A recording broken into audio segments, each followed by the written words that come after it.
Today is Tuesday, August the 8th, and this is what's happening in the condo market this week. Thanks for checking out this video. Once again, Andrew LaFleur from TrueCondos.com, and we have a few articles for you this week. The first article is from the Toronto Star, and the headline is Average Toronto Home Price Drops $173,000 since April. The number of sales in July also fell 40.4% compared to June last year. So getting more and more of these headlines coming out. The numbers for July were released last week from TREB. And the big number that's going around is people. A lot of media and people in the Twitter sphere and other places are commenting on the fact that prices have come down 173,000 since April to July. So obviously on paper, that sounds like a horrible thing. That sounds like the sky is falling. It sounds like, there's a dramatic crash in the market. But what you don't see in the headlines, and if you don't read these articles in more detail and look at the stats that are behind them, if you're not a thorough investor and a thorough analyst on these things, then you're going to miss the fact that this happens every year. So every year, there's seasonality to real estate. So the story behind the story here, what I want to communicate to you, the real estate investor, is understand the seasonality of real estate and understand how to read statistics.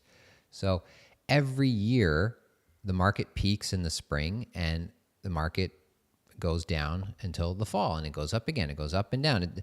It's not like real estate prices go up every single month of the year, every year. It doesn't happen like that. So the real estate market peaks every spring and the prices tend to go down. This is a normal thing that we see every single year. Now, of course, the extent that the prices have come down this year is more dramatic. But why is that? Well, because the extent to which the prices went up a few months before were more dramatic. So again, what we've been talking about on these videos and on the podcast for many months now is, and what I've been telling all my investor clients and everybody watching these videos is, don't get used to these price increases. This is not normal. It's not sustainable. And that's exactly what we've seen. Gravity is starting to take hold in the market, and the prices soared and prices went up so quickly, and now prices are naturally coming down at a faster rate than they would in other years as well. They've gone up at a faster rate. They've come down at a faster rate. This is what we expected. This is what we anticipated, and this is why we advised our clients to keep this in mind and understand as they're making investment decisions in 2017 that this is a pattern that we're seeing in the market that's happening, and it's not likely going to continue at 30% price increases. Anybody who took our advice has done very well. Anybody who bought thinking that prices were going to continue to go up at 30% a year, obviously are very much regretting that decision if they purchased in the past few months with that sort of thinking in mind. So that is the first article I want to talk about there, and understanding the seasonality of real estate is my main point to bring home there. Obviously, there are concerning signs in the low-rise market, but the fact alone that prices have come down since April, that alone is not something to be concerned about. That happens every year. Okay, the next article is talking about the new home sales, new condo and new home sales. The stats are out for Urban Nation from the second quarter, and the numbers are very, very good in contrast to the low-rise resale market, especially the condo sector. Pre-construction condos have been doing extremely well, historically well, better than ever. New condo sales in the quarter were up about 89% from the same quarter of last year. So they almost have doubled from what they were last year, which is a tremendous result, and it speaks to the tremendous strength in the condo sector compared to the low-rise housing sector. So, again, a number of reasons for this. One is just the affordability. Condos are very much affordable in comparison to the low-rise housing sector. Low-rise house prices have shot up at double digits for many years in a row, and therefore condo prices in comparison, rising at low single digits, have now appear to be very, very affordable. So more people are buying condos because that's what you can afford. And the other thing is that the even though the market has been incredibly hot in the condo sector and almost twice as many condos sold this year versus last year, the actual prices of sold condos, if you bought a condo in the second quarter of this year, you on average paid only about 10% more than somebody who bought a new condo, in the second quarter of 2016. So 10% increase in sold condo prices as per Urbanation, compared to the 30% or so increase in resale house prices and even resale condo prices compared to last year. So again, there's still, surprising to many people perhaps, and you listening, is there's still great affordability and there's still great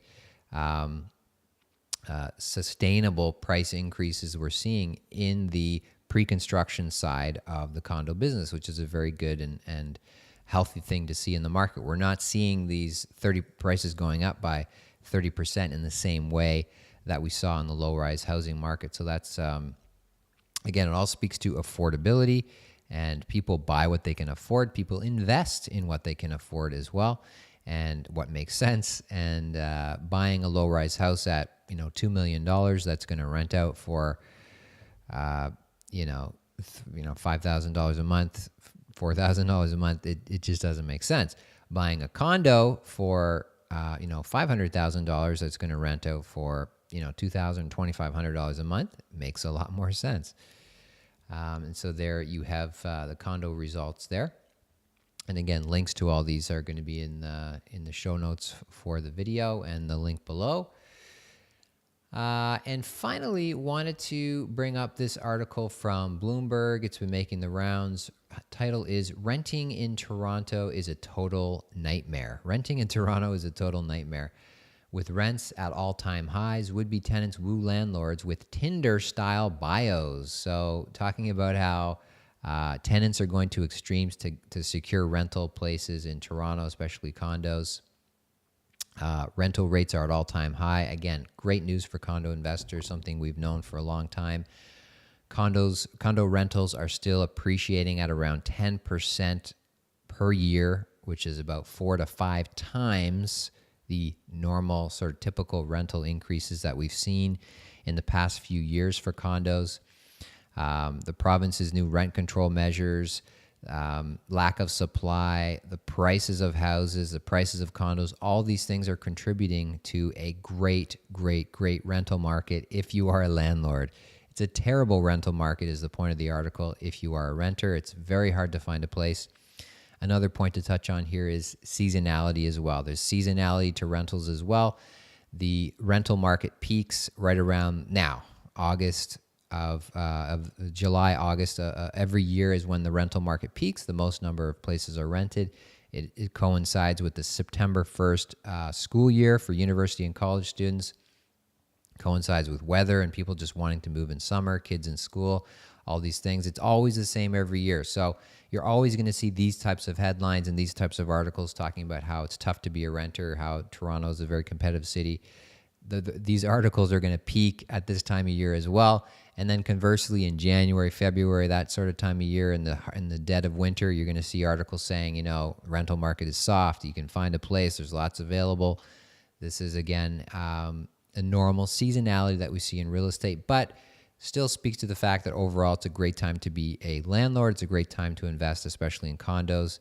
And if you are lucky enough to take possession of a new condo this summer and you're looking to rent it out, especially downtown, you're going to do very, very well with that. So congrats to you. And may all your condos come to their occupancy in the summer months as opposed to the winter months. Of course, it's out of our control as condo investors, but it's always great when that happens.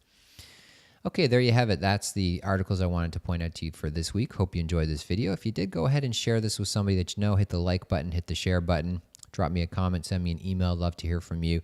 And until next week, happy investing.